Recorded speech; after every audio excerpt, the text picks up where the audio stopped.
Let's get on the outtakes. Okay. Okay, welcome back, everybody. This is the first real episode of the process that we went through to get a property. The first thing I want to tell you guys is about how we ended up looking for property. The background on this is I would have a guys' weekend all during the bachelor party years, during the go leave our significant others and go drink too much with your buddies and go on the lake phase of our lives. It just so happened that my best friend's father-in-law had a property in Traverse City overlooking Torch Lake. So in this area, it was like full lake view, full sunset view. We had jet skis and, boating and drinking and fires and all that fun stuff that you can do. And absolutely fell in love with the place because it was both seasons. You could do spring, you could do winter and be kind of snowed in and have fun with that. So always had like a special place in my heart for it. So one day I randomly get a text message from my friend, and he said, "Hey, the land that my father-in-law owns next door to us, he's thinking about selling. It is 40 acres." And he said, we could split the property and we could both build homes on that property. And, in retirement, we could live next to each other and, the rest is, good to go from there. And that was really exciting to me because I'd never really been to a property that like overlooked a lake like that, or even contemplated like this is something I could own. But the opportunity was presented to us, and it was definitely feasible that we both wanted to do this. So at that point, really it was, okay, we're both married. Let's talk to our wives about this. Speaking of which, this is my wife, Randy. She didn't make the first video, but she's going to appear in other ones later, maybe. If she's lucky, she loves vlogging. But so I came to her and I said, best friend opportunity, want to buy a property. What do you think? Oh, I was down. I was really down. I don't know if we ever talked about it before, because I'm from Texas, and I feel like part of being from Texas is just wanting land. And I'm from Austin. It's not even like I'm from an area where we had land. I was in the suburbs of Austin. But I remember when I was a kid, I always wanted a pet so bad. I think every kid does this, and they just beg and beg and beg their parents. And my parents always said no because my dad's allergic to cats and they didn't want the upkeep of a dog. So I started just acquiring other people's pets. And I'd keep them for a few days and then give them back, and it turned into a problem. So she was robbing people of pets. Let's get this on record. I didn't steal them. I would just lure them to my driveway with treats. At least it wasn't small children, I guess. When they were out. So anyway, my parents were like, okay, let's give her something to take care of, and they got me goats at the local high school farm. So I was in FFA and I had goats, and some of my best childhood memories are going to the farm and showing the goats and romping through the fields with them. Everybody called them the farm puppy dogs. I didn't really treat them like farm animals. So ever since I was a kid, I was like, I have this idea where I want land, I want to care for animals, I want it to be kind of walkable, rolling hills maybe. I want it to be sizable. I never imagined suburb life or city life. So he started mentioning this land idea, and he didn't have to get 2 sentences out, and I was like, yes, I'm in. There's no resistance. And this is something we did not talk about before even getting married. No. Retirement property, vacation property was not on the radar when you're newlyweds. Yeah. That are just starting your life together. Might should have talked about it, but it worked out. Right. There's bigger things to talk about than that. So it's just so happened this was right as the pandemic was starting. And so we didn't really know anything about COVID-19. We didn't know how it spread. We didn't know how bad it was. Everything was scary. There's palpable fear everywhere at this stage. But it was still early enough where okay, well, to go to Michigan, we lived in Baltimore at the time. We can drive there, and because we're not going to fly. I think that all the flights had closed down because this was right as Europe shut down. So we're like, okay, let's get in my car and take the dog and drive to Michigan, which was 12 hours away. Even some of the roads are shut down, highways were shut down. Yeah, so we knew that we were going to stay in a hotel for a night and then turn around and come right back. So we loaded up the car, loaded up the dog, and we drove straight to Michigan. And we got to Michigan and we checked in the hotel, and the next morning we just started looking at that property. So we went to the property that was being offered up, but we're like, well, we drove all this whole way. Let's look at other properties that are on Redfin or Zillow and see what else is out there. Because, here's the price for the property, but if we could get a better property for a better price, why wouldn't we try to either negotiate down or, now that we like the concept, buy another property with a better view, more land, or something more suitable to what we're looking for. And we didn't really know what was a good deal. Like, we looked at it, but we're like, is this good? Is this bad? So figured we should get some more data points. The other thing is we didn't have a realtor. We just kind of like drove out there. So we only saw the properties that were on MLS listings. And if it's bare land, there's not as many listings for bare land as there is with a finished property that we found out. But the other thing is, like, you don't have anybody else to bounce ideas off of. Like, people that sell land know more about land development, know more about the area, and we just didn't know that. Well, other than me having been there 5 or 6 times, I didn't know the area. I didn't know what it took to get things like a well, electric, septic, sewer, any of the regulations. So really going in there pretty blind to what it takes to like buy a property, develop the property, and things to look for. No experience, yeah. So that was like my biggest takeaway from that trip is like, we didn't know what the hell we were doing. Quite honestly. We were like, okay, this is a great view. This is a lot of land. We're pretty secluded from other people, which is what we wanted. Yeah, she thinks it's pretty, so like here's some money and we'll take it. But like going through this whole process, our biggest takeaway is there's a lot more research that needs to go into it. And I would like to say obviously, but when you're caught up in like this offer that's too good to be true of develop this property and make your forever home. There's like some family ties and history going on. You just kind of forget about all of that stuff and figure like, if somebody built a property next to you, you could do the same. Like we've been building properties for millions of years, thousands of years, trillions of years, whatever. You can put a house anywhere.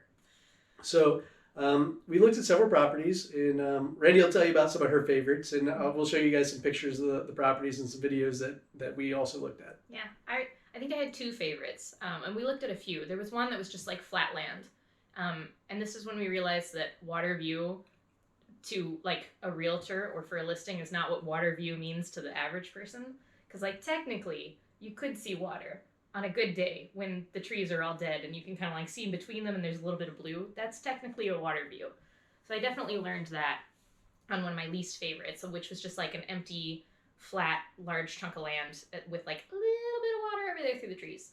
And then the ones that I liked so much in comparison, one was Nemec. Maybe it was on Nemec Trail or Nemec Road, something like that. So we called it the Nemec property. And then the other, I think it was called Hilty. And I liked it because they weren't flat. They were like rolling and they had like boulders and hills. And I realized that if you have topography, it makes the land feel a lot bigger than if you can just see from one end to the other straight. And they had trees. One of them even had an old cherry orchard. And that like spoke right to like the homesteading, raising goats kind of part in me where I was like, yeah, we can have an orchard. So excited. We'll make things. I don't know. I thought we could have a gun range. That's what I thought. No, we're making some jam or something. I don't know. Gun range. So I was having a great time just like wandering through the Nemec one had all these trees but no underbrush. So it's not like you were like slugging through the wilderness. It was like almost like a park.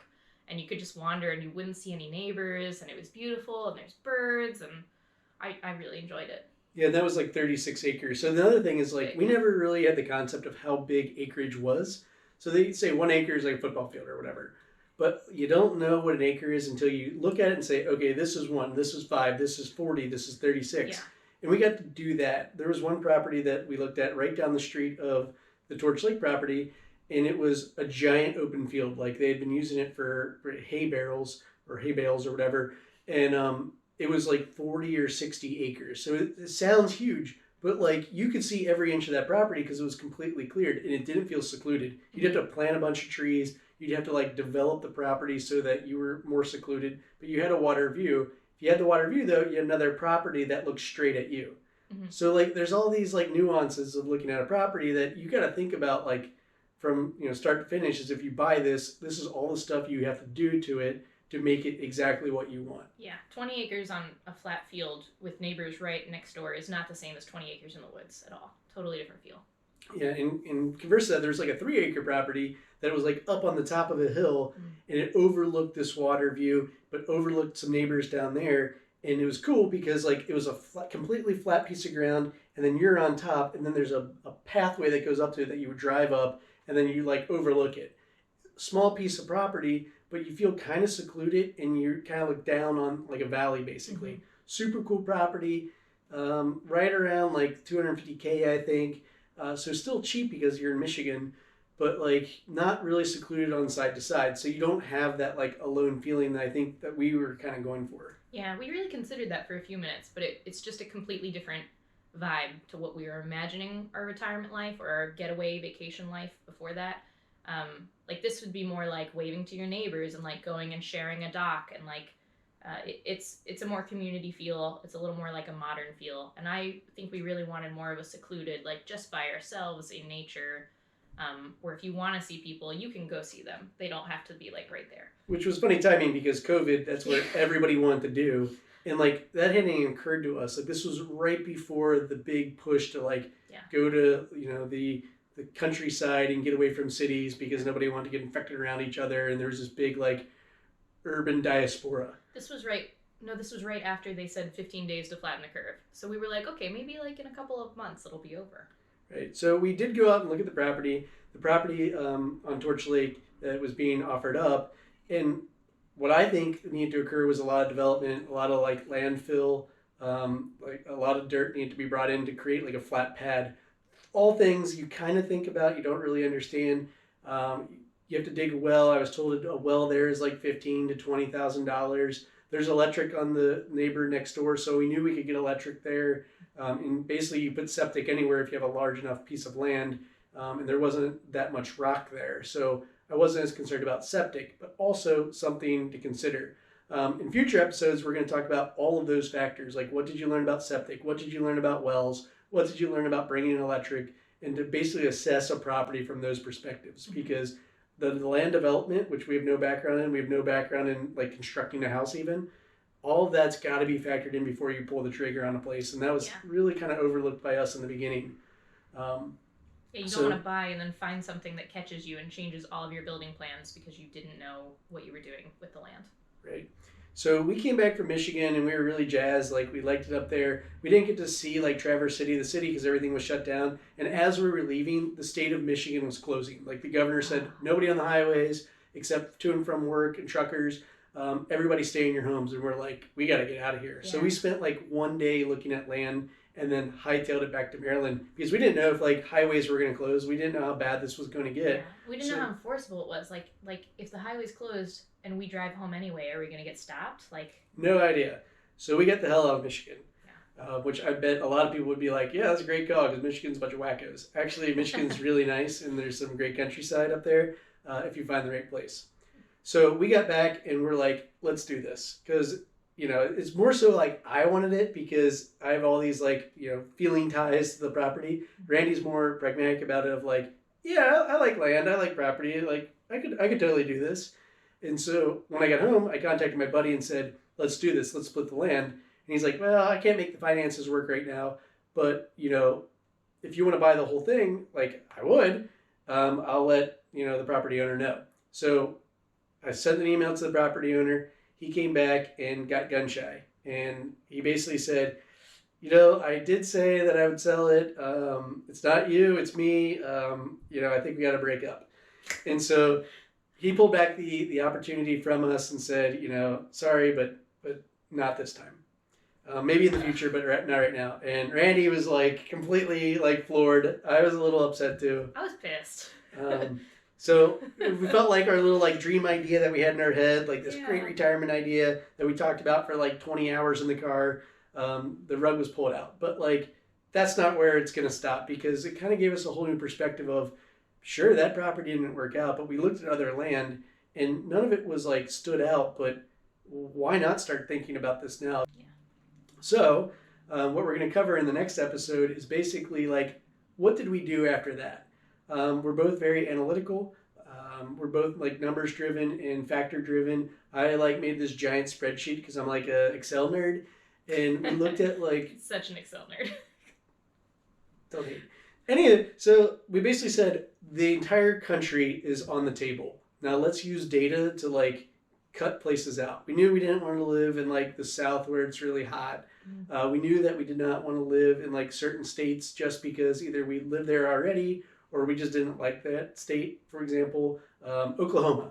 There's nothing going on in Oklahoma. Not a fan of Oklahoma. So we came up with like, what are our careabouts? What are our things that we value? And then how do we go get that data?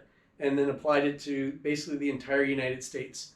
So the next episode, we're going to walk through that and how we moved forward from the big disappointment of Michigan. Yeah, I I really remember not being able to find a resource online that would tell you how to choose where to live. Like usually people have a job or like a family tie or some reason that you have to go to a certain location, and this was just like pick somewhere, anywhere. And I was like, how do you pick between 50 states and like what do you want? So Yeah, there's also things like you can go to like Kipling or Forbes every year. They do analysis of top 5 states to retire to because of taxes. That's one element, and I think that people don't factor in all the other things because sure, it might be cheap in Florida, but do you like the people? Do you like the culture? Do you like the weather? Do you like things like the dining experience? How far will your taxes actually go when you run the numbers? is there good health care? Yeah. Hospitals close by? All these things like we had to think about, and especially because we were so young, we need to think like 20 years in advance or 30 years in advance of like what do the future, Keith and Randy want out of this, and that's really hard to do, but we did it, and that's what we're going to cover next time. Yeah, we'll show you our spreadsheet. Yeah, we're going to get real nerdy, so be ready. All right, well, that's our episode, so thanks for watching, and hopefully you stick around for episode 2, the big analysis. Bye guys.